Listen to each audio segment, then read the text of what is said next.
నమస్తే, welcome to BRK. నేను మానస. AP liquor కేసులో సిట్ ప్రైమరీ ఛార్జ్ షీట్ను దాఖలు చేసింది. ప్రాథమిక ఛార్జ్ షీట్లో వైసీపీ అధినేత జగన్ పేరును ప్రస్తావించడం కాకరేపుతుంది.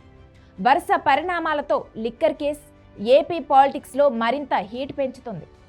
ఒకవైపు ఎంపీ మిథున్ రెడ్డి అరెస్ట్, మరోవైపు ప్రాథమిక ఛార్జ్ షీట్ దాఖలు. అందులో మాజీ సీఎం జగన్ పేరుండటం.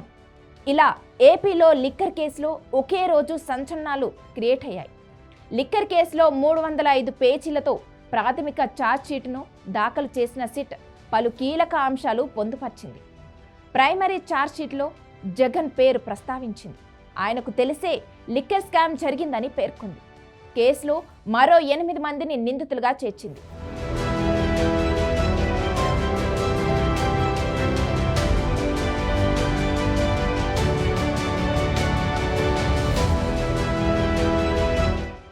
సైమన్ ప్రసన్, కొమ్మారెడ్డి అవినాష్, అనిల్ రెడ్డి, సుజల్ బెహ్రాన్, మోహన్, రాజీవ్, బొల్లారం, శివ, ముప్పిడి అవినాష్ అనే 8 మంది పేర్లను జత చేసింది.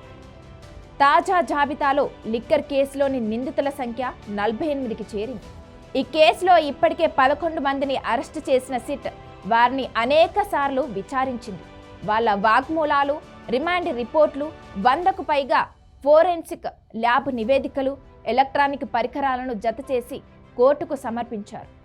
268 మంది సాక్షులను విచారించి సేకరించిన సమాచారంతో పాటు 62 కోట్ల రూపాయలను సీజ్ చేసినట్లు పేర్కొంది. మరో 20 రోజుల్లో 2వ ఛార్జ్షీట్ దాఖలు చేసే అవకాశం ఉంది. అయితే ఏపీ లిక్కర్ కేసులోని నిందితులంతా జగన్కు పరిచయస్తులేనని ప్రైమరీ ఛార్జ్షీట్లో సిట్ పేర్కొనడం ఆసక్తిగా మారింది.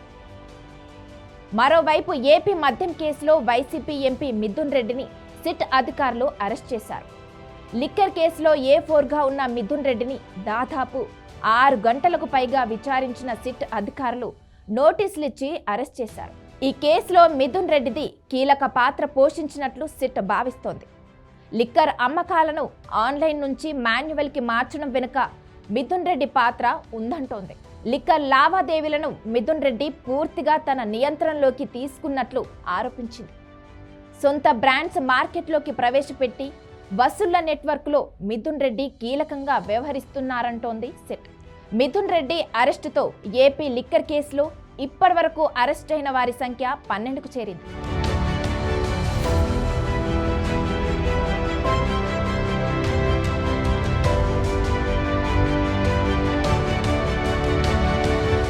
ఇదిలా ఉంటే ఇది ముమ్మాటికి రాజకీయ కక్షతో పెట్టిన కేసే అన్నారు ఎంపీ మిథున్ రెడ్డి. ఇలాంటి కేసులు ఎక్కువ కాలం నిలబడవని గుర్తు చేశారు. తాత్కాలికంగా రాక్షస ఆనందం పొందుతుందంటూ ప్రభుత్వంపై ఆగ్రహం వ్యక్తం చేశారు.